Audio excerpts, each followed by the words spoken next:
guided tour through the delicate and often overwhelming balancing act between food indulgences and social acceptance. And now, as always, here are your hosts, Rod Budget and Hugh Gallen. Hello, everyone, and welcome to episode 30 of Hungry Dads. I'm Hugh Gallen. I'm Rod Budget. Tonight, I'm going to start things with a food for thought segment. Rod's going to jump into one of his famous menu nerd segments, and then we're going to wrap things up with a few snack reviews that you're not going to want to miss. So, first off, Rod, I'm going to play clip BB1, which is a commercial. We're here today asking kids what their favorite vegetable is. Kids? Now we're going to give those same kids Bush's baked beans. And finally, we're going to tell them that Bush's baked beans are actually a vegetable. Ixnay on the vegetable bay. Oh, right. Bush's baked beans, the vegetable that kids love. We here at Hungry Dads have always maintained we're neither here to condemn nor condone, and I still stand by that. But this does beg the question, are baked beans a vegetable in any real sense? What do you think? I always thought beans were legumes. Perhaps the way they're prepared makes them a vegetable, or certain types of beans are vegetables, or maybe I'm just off in my thinking. Is this manipulative? Oh, of course. Of course it is. How so? Well, first of all, define vegetable. I mean, I guess if you get down to the nitty-gritty, maybe they are vegetables. My first reaction was I would be worried about alienating parents with this, like trying to get your kids to eat vegetables, and these kids are admitting that they don't like vegetables, they won't eat vegetables, but we like the taste of beans. And even though they are vegetables, as a parent, I'd be like, I don't want my kids seeing like all these other kids saying that they don't like vegetables, or society kind of going that direction, saying that kids don't like vegetables, or all kids don't like vegetables. That's kind of a universal undertaking. Kids don't like vegetables. We don't like vegetables. I don't think this commercial highlights that in any dangerous way. So I could see moms being offended. My kids eat vegetables, or they shouldn't be saying kids don't like vegetables. What I find more offensive, and I use the term lightly here, is the certain assertion that baked beans are a vegetable. You're right. We could split hairs on what the definition of a vegetable is, but when we're talking about kids eating their vegetables, we have to be talking about green, leafy, healthy vegetables, right? I mean, not necessarily green, but beans are a starch. I know that they're a plant, and by any certain definitions, they're a vegetable, but they're also coated in sugar. And I'm not here to hate on baked beans. Big baked bean fan over here. Love them. And actually really like Bush's baked beans. Yep. I think that the pitch to sell them as a vegetable on your dinner table is more than a little bit of a manipulation. Beans are great, but if you're going to substitute your broccoli for that, you're fooling yourself. I think you hit the nail on the head. Beans are actually very healthy. They're great for you. They're high in fiber if they're not slathered in a sugary sauce. So, and if I put broccoli in sugar or chocolate sauce, my kids would eat it. They're certainly stretching the truth and saying perhaps that beans are a vegetable, but also failing to mention that their beans are covered in a delicious sugary sauce. I'm not here to hate on sugary sauces, but I'm not going to eat a Twinkie and tell you it's a carrot. Hungry Dads. Throughout the podcast, I've referenced to my affinity for menus, fast food menus specifically, in a few segments, kind of menu nerdism or being a menu geek. In episode 7, I researched the unhealthiest fast food menu item. In episode 16, I did some pricing game with Hugh on menu prices. But tonight I want to talk about a specific situation that I think most of us have been in, maybe in college, or maybe during a covert eating attempt, or maybe you're just down on your luck, or even on a road trip. But you're hungry, and you need something, and you're scrounging around for some change, and you come up with, say, 6 quarters, and you're like, what can I get with 6 quarters? Yes, absolutely. And I start doing the math on how hungry I am and what the most filling thing is, what the most delicious thing is. It's quite a conundrum. Yeah, so it's something I researched, and to be completely honest, I started out with the intention of naming this segment 4 quarters and a dream. But in 2015, 4 quarters is going to get you pretty much a dream and little else. So I have revised it to 6 quarters and a dream. So we'll put ourselves in the mindset. We are scrounging for change. We're able to come up with 6 quarters. I suppose it's not logical in that scenario to divert yourself to the bank. The whole Right. point is it's along the way. You're not going majorly out of your way on this snack. These kind of diversions for nosh become elevated even by the simple fact of seeking out money to go get the food. Yeah. You don't need a meal at this point. You just want something to eat quickly. And so you're going to work with what you got. Yeah, or maybe it's a covert attempt. If you get money out of the ATM, that's going to raise some eyebrows. But if you can scrounge up some quarters in the car, nobody's going to know anything. Or hey, maybe you're even a struggling college student. You know, the paycheck hasn't come yet, the student loan check hasn't hit, and you're literally scrounging around on a Saturday night and you can find 6 quarters and you have a dream. So you're saying you got some options for $1.50 where I'll be able to get something. It's not great, but you can definitely make it work. What should we do? What can we do with 6 quarters in this day and age? So, some quick methodology. I looked at McDonald's, Burger King, Wendy's, and Taco Bell. What I did was compile a list of all the items you can get for $1.50 or less, excluding beverages, because most places you can get a small drink for under $1.50. We're hungry, we want some food, we want some sustenance. I assume no tax because obviously tax varies, and as I've said in prior episodes, menu prices vary from state to state. Larger cities, they're more expensive. I went to our friends over at fastfoodmenuprices.com. They average out the prices between a lot of different locations, so it's a reliable resource. Then I went a step further, because at Hungry Dads we like to take things a little further. I looked at the number of calories in each item that cost $1.50 or less and came up with a cost per calorie. Fantastic. Which isn't the only way of looking at this thing, obviously. I'll provide some commentary on each of the 4 places, on what I might do, and I'm interested in getting Hugh's take. But arguably, if I have $1.50, I want to get the most energy I can get out of that limited amount. And a calorie Absolutely. is just a unit of energy, and maybe, hey, we just want to get the most we can get. No, this is a great assessment because a lot of times many, and ourselves included, use calories as a factor for the less calories the better. But there is certainly an argument especially when you're trying to get the most bang for your buck, that you want more calories because you're not in the position where you're looking to fill up. You're looking to get the most for an amount, and calorie is a great way to do that. I would say on a whim, when I'm in this situation, I actually tend to be looking at the net weight of the product. If I have 2 products in front of me, bags of chips, for instance, I'll usually, if I'm torn, I'll often go for the one with a higher weight. But I suppose calories might be a better thing to look at. I think there are a number of ways to look at it. I thought calories would be interesting. There's weight. There's some other kind of interesting tactics that I'll touch on. Before I jump in, out of these 4 establishments, do you want to guess, Hugh, which has the most items under $1.50? Taco Bell seems like it would be the choice, and I'm going to stick with that, although I think McDonald's has been trying to become a player in that game. But Taco Bell is my official answer. Yeah, you're an expert here. You hit on it. Taco Bell, not surprisingly, has 15 menu items, $1.50 or less. And another quick note that I didn't mention before, I took things like a soft taco and a hard shell taco and a spicy and non-spicy item and included all those because I think that provides variety. I think that's a service to consumers. Even though at first glance it might seem like basically the same thing, some people like spicy, some don't. So it's an important distinction also because, as we covered in our Eating on the Go episode, if you're talking about the in the car scenario, tacos are a questionable item in the first place, but a hard shell you're going to want to probably stay away from. In other words, you're going to want to know what your options are given the various scenarios. Are you driving? Are you riding? Are you walking? Are you biking?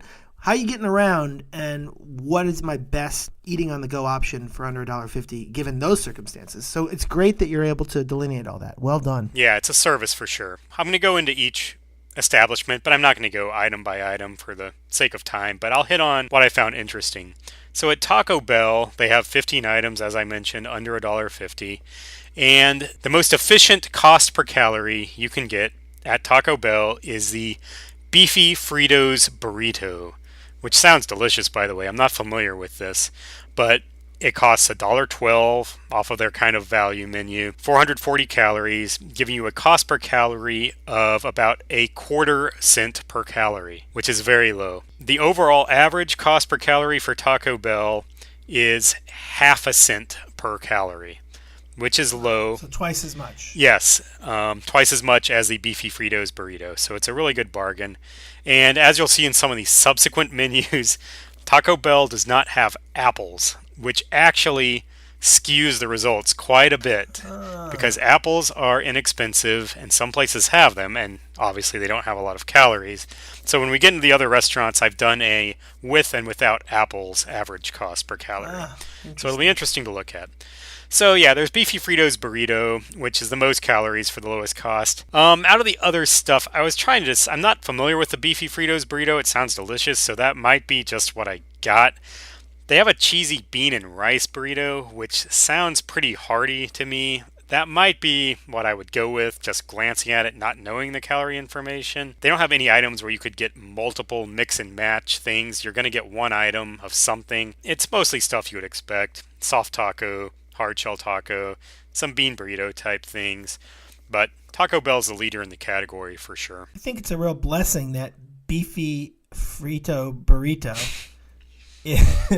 is the top choice by the numbers, because from the things you described, it sounds like the top choice for me, at least on taste. I know you mentioned beans and rice, and hey, to each their own, but for me, if dollar for dollar and calorie for calorie, beef is king as far as I'm concerned. So, and then Fritos are the queen.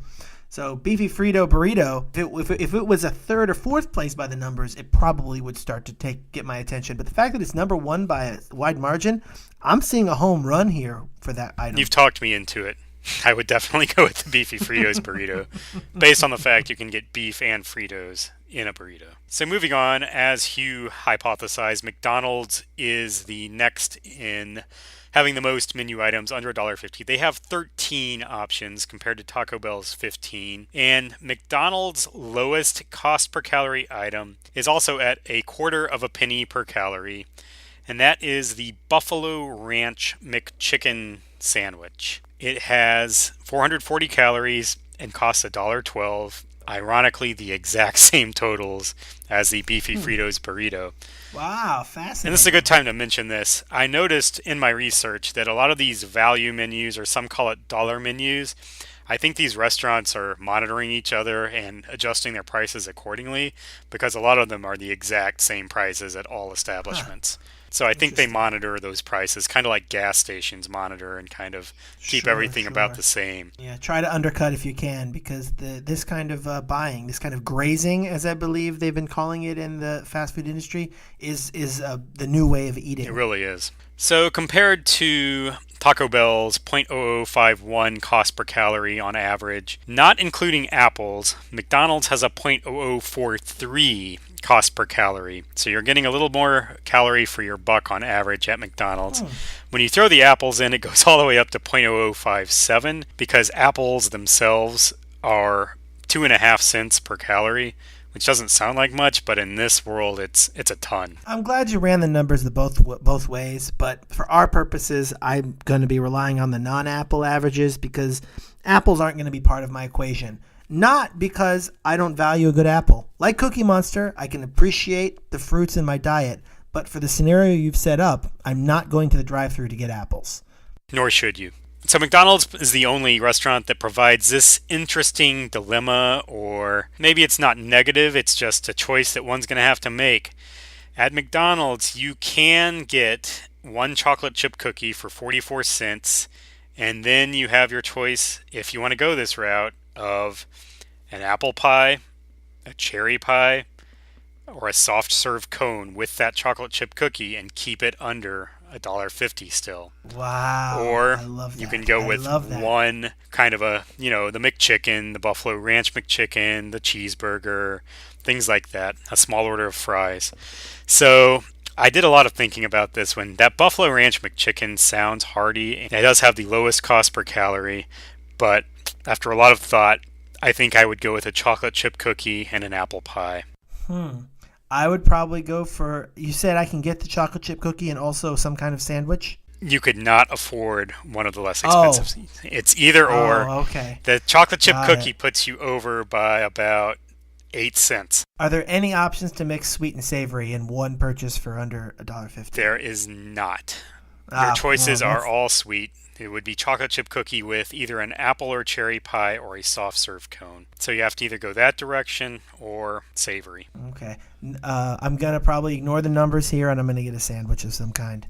I can see your point. I like sweets, but when I'm at one of these places, I'm pretty much craving the burger. That's what's going to satisfy me and make me feel like I've gotten something. I think when I'm working with such a small amount of money, there's just something psychological about getting multiple items for that amount that kind of makes you feel like you're getting away with something. But I think your decision's probably, from a sustenance standpoint, the better decision. If I'm armed with this knowledge, which I am now, and our listeners are, thank you very much, Rod, I will probably do some extra digging for some pennies and nickels to see what I can do, because I'm so close to a cookie and a sandwich that I'd really love to give it a try. So I know the rule is 150, but knowing how close I am, I'm going to try to push myself. Yeah. I'm going to know that number, and I'm going to try to have 172 or whatever it takes so I can get that. Yeah, now that you're armed with this information, if you're pulling into a McDonald's, it's worth, kind of going to the back seat and turning those cushions all the way over. Absolutely. So next up is Burger King. They have 10 options at $1.50 or under. And their most efficient item is the Crispy Chicken Junior at 0.0026 cost per calorie. So not quite as efficient as McDonald's and Taco Bell, but close. And what I've found is these fried chicken sandwiches tend to have the most calories. I think, obviously frying something makes it high in calories. The burgers are good too, and people might think of chicken as being healthier, but once you start frying it, that really ups the calorie content. He's taking breading, put it on the chicken, and then put it on bread. That's a lot of calories right there, and it's inexpensive calories, arguably, because it's not the protein. So that adds up. That makes sense. It's also delicious. Yes, and Burger King is the first in our lineup to offer the 4-piece chicken nuggets for under $1.50. Which calorie-wise doesn't do a lot. It's kind of towards the bottom. But again, I think psychologically this is one where, I don't know, I'm getting 4 nuggets, which isn't a ton, but I don't know. 4 nuggets for under $1.50 is not disappointing. You could do worse. So here's the math I'm doing in my head, and it's actually geometry that I'm doing in my head. I'm taking those 4 nuggets and I'm lining them up in a circular way to imagine the surface area of them, and I'm imagining that it's approximately the size of a chicken patty. And then I'm saying, well, where's my bread? I can get what I would think is close to 4 chicken nuggets with some bread if I go for a chicken sandwich. It would all be in my head. I should actually maybe buy the items and do some weighing and comparing. But if I'm making that judgment call from the seat of the car, I'm passing on the nuggets because I feel like I'm getting free bread if I get the sandwich. With the nuggets, you get free sauce. And as we know, you are a big fan of the nugget sauces. I'm not trying to talk you out of it. I'm just saying that there's a lot to consider here, which is why we're here. I am a huge fan of the sauces, and this is another good reason it's good to be armed with this information, because, again, are you the driver? Are you the rider? I am not a fan of dipping while driving. I think there's major safety concerns there. So if I'm a rider, I might have to think twice. If I'm a driver, my choice is clear. This is kind of granular detail that our listeners crave. Check out episode 8, Eating on the Go. We really break down the types of foods you're best to be eating while you're driving. This is a nice sister companion to that. So Burger King has an identical average cost per calorie as McDonald's at 0.0043 cents per calorie. However, when factoring in apples, Burger King, this is interesting stuff, they have expensive apples at $1.50 with less calories. So their cost per calorie in their apples is 4 cents per calorie. Right. So that really, I have a theory and I'm not sure it adds up, but let me throw it out there. Burger King is less interested in selling its apples because McDonald's is looking to show that it offers apples in a real way, not in a sham way, because it's got this scrutiny. And it's healthy. So when they offer a health item, they want to show that it's not a sham. It's an actual supported health item. Burger King doesn't care as much. They're dipping their toe in the water of the whole marketing idea of offering healthy foods, which, again, I truly believe the only reason these places sell that is not because it's profitable. It's to keep the lawsuits off their back. It's to keep the critics off their back. And so it's a marketing move. It's a messaging move to say, look, we offer apples. Burger King's dipping their toe by doing it, but they really don't want to sell any because they don't make any money off it. Burger King's willing to take a loss on apples to say that they do it. This is the kind of critical, granular information that you can only get at Hungry Dad's, and I hope our listeners appreciate this. Analyzing the apple calorie content between 2 fast food places, coming up with those averages, and then having a hypothesis behind the whole thing. Moving on to Wendy's. Wendy's is the real outlier here. Wendy's has 4 options for $1.50 or under. So if you're That's all? That's it. That was the most interesting part about Wendy's is just the lack of options. I'll just read the 4 options. The crispy chicken sandwich, a junior cheeseburger, value fries, which is small fries, and the 4-piece chicken nuggets. Their average cost per calorie is slightly higher than McDonald's and Burger King, slightly less than Taco Bell. Wow, I thought they were famous for their dollar menu. Wendy's, I don't know if it's a new thing or if they've just kind of raised their prices, but their quote-unquote value menu is now called their right size, right price menu, which I think they're trying to imply that it's a little bigger. The portions are probably a little bigger than some of these other places with the whole right size thing. So I think their stuff's a little bigger, perhaps. Since then, if you look at Wendy's prices for their value meals and burgers, they're pretty pricey. That must be a shift in them because I had them as the reputation for having robust value menu. Yeah, I think their right size, right price menu is pretty large and extensive, but I think a lot of those prices fall just above $1.50. Hungry Dads. We've been giving combos a lot of attention on the show. This is something much like we've done many times before. We're at the store, we see something, and I say to myself, I want to try this. And then, of course, I get it, and I decide I'm going to wait and hold off and use my willpower to hold off until I'm with our live audience so I can give my initial first reaction to this. These are combos sweet and salty, and just in case anyone wasn't sure, it says new on the front, meaning it hasn't been released before. Have you heard of combos sweet and salty? I have not heard of sweet and salty, as I mentioned in an earlier episode. I'm a fan of combos, mainly on car road trips, and I haven't been on a road trip in a while, so I haven't been in the market for combos. So they sound good. I'm certainly curious and interested to get your take on it. And before I taste them, I keep a notebook for our podcast here of ideas, and I had a segment that I never developed, and it was called Wish List. And I had one item on my wish list, and it was, and it says it right here in pen and ink, sweet combos. They must have been reading from my Hungry Dad's notebook. So here we go. I have combos sweet and salty, and this is vanilla frosting pretzel flavor. Sounds amazing. Before I taste it, just to give my initial impression, I think it sounds tasting. I don't think it sounds earth-shattering. I like pretzel. I like frosting. I think it's something that's time is due here. What do you think I'm going to experience with combos sweet and salty vanilla frosting pretzels? Have you extracted one from the bag yet? Are you examining it? Let me do that right now.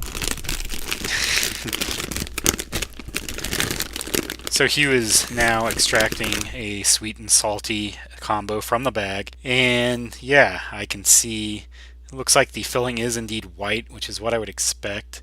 The traditional pretzel shell. I'm a big fan of the combo pretzel and cheddar. I like the pretzel salt with the cheddar. It all comes down to the frosting, honestly. It all comes down to how good the frosting tastes, how sweet it is.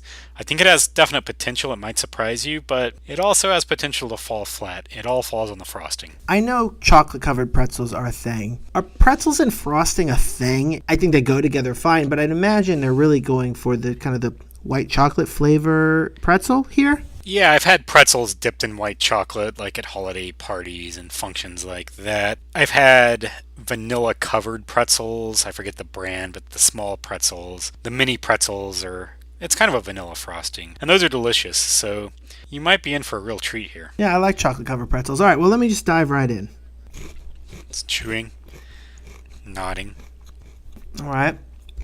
So, as expected, reminiscent of a chocolate-covered pretzel. As we know with combos, you get the pretzel first, then you get the rest of the flavor. With a cheddar combo, the cheddar comes through much more. I'm going to try another one, but I felt like... Yeah, that would be my concern. As you were eating it, I was thinking the pretzel may just overpower the vanilla frosting, and it may just taste mainly like pretzel. Yeah, I would say if you're really looking for a sweet treat, this isn't going to be it. Surprisingly, no, it's not equal parts sweet and salty. Now, on that second combo I just ate, I intentionally put it in the back of my mouth and bit down with my rear teeth, and it seemed to make a difference on the explosion of sweetness. Yeah, you got a molar explosion there, I think. I think that's a good insider tip. I do that with combos as well. You got to get them back in the molars. Now, I have another surprise. As a counter experiment to these sweet and salty vanilla frosting pretzels, I thought I would try a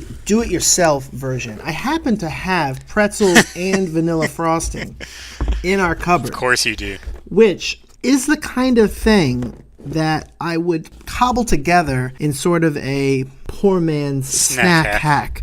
Yes. And so, inspired by the combo sweet and salty pretzel, I'm going to just indiscriminately, unscientifically take a pretzel as if I just put these two things together. I'm going to take a pretzel and dip it into my frosting. Well, it's definitely sweeter. Now, this is an inverse. This time I get the frosting first, right, and the pretzel second. And you might have more frosting to pretzel ratio. There is more, and of course I was able to control that. I don't know if it was necessarily superior. I would say it was also, delicious and expected. The combos certainly have a convenience just being able to pop them in. The dipping is, not to say it's exactly difficult, but it's an extra step. It's an extra thing to hold in my hand. It's an extra potential mess. Obviously, you could tell if you were eating on the go, which is something that's important to us, the combos would be the choice. Yeah, it sounds like the sweet combos didn't quite live up to your lofty expectations, but they'll do in a pinch. Is that fair? Let me finish chewing real quick. I must like them. I kept eating them. That's the way I was with the cappuccino chips. Another spectrum to look at it through. If I'm at the store and I'm looking at my snack options, I probably wouldn't go for this. I'd probably go for a cheddar combo first. Or if I wanted sweet and salty, I think that there are some Chex Mix flavors that more successfully pull off the sweet and salty. So definitely not a bad review, but I would not knock over an old lady at the store to get to the last bag. Hungry Dad. I would like to do a very quick live taste test of a product I saw that intrigued me. Twinkies. It's chocolate-covered Twinkies. My obtaining of this is actually a bit of a story unto itself. I executed what I consider to be one of my boldest covert food snacking actions to date. For more on covert snacking, you should definitely refer back to episode number 4, where we really laid out how a hungry dad can do some covert snacking as to not be caught with wrappers and things like that. But I was with my wife. We were in the car, and I had to run in to a little deli. I was getting some coleslaw to put on some barbecue sandwiches we were having for dinner, which was also discussed in episode 4. One of my tips there was that coleslaw makes every sandwich just a little special. So if you want to know more about coleslaw and sandwiches, again, check out episode 4. We were having for dinner barbecued turkey sandwiches because my freezer was packed full of poultry due to extra turducken. You can see episode 14 to learn more about my turducken. I saw this chocolate-covered Twinkie, and I knew I had to have it, but I also needed to just get it into my house. I didn't think including my wife on this was going to make life easier. So I actually purchased it with the coleslaw that I bought, intentionally took it out of the bag, destroyed the receipt, put it inside my hat, inside my pocket as I left and got back in the car, and then pretty much just kept it under wraps. So now here I am in the house with it, and I'm going to have to get the wrapper out of the house. I'll probably put it in my work bag and dispose of it at work. But it definitely seems worth it because this chocolate-covered Twinkie looks like an interesting new development. Just a little bit on the Twinkie. I think most of us have heard that just a few years ago in November of 2012, the Twinkie was discontinued because Hostess went into bankruptcy and they shut down the Twinkie production. And then quite quickly, by 2013, the Twinkie was back. The Twinkies reduced in size during this transition, and they also increased the shelf life. The original Twinkie had a 26-day shelf life, and with this new iteration, they extended it to 45 days. The other thing I want to mention about the packaging, which I find fascinating, is that this is a 2 Twinkie pack. Looks like a solid pack, and it's described as a fun size. Now, every other time I've seen anything marked fun size, it's usually quite small, which I always thought was not even ironic, but just a cruel description, because there's nothing fun about a small candy bar. So, kudos to Hostess. Before I crack it open, I'm going to say I'm a big fan of Twinkies, but I actually don't have high expectations for this. I expect the chocolate will be subpar. I also expect that the Twinkie itself won't be as spongy as I like it. When the Twinkie made its return, there was some legitimate criticism that the cake wasn't as spongy as it had traditionally been. So I'm looking forward to it, but I'm not anticipating that I'm going to be in love with it. All right, let me open it up and let's see what happens.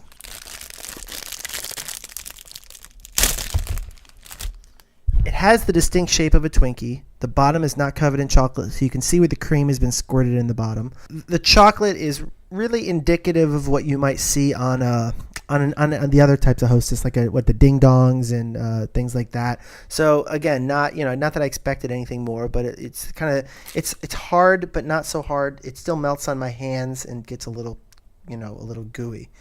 I'm gonna go ahead and take a bite now. Okay. Pretty much what I expected, which is to say, of course, it's pretty delicious. I don't think it's better than a Twinkie. I don't think the chocolate actually adds to it. It tastes like, what are the other Hostess products that have the chocolate over top of them?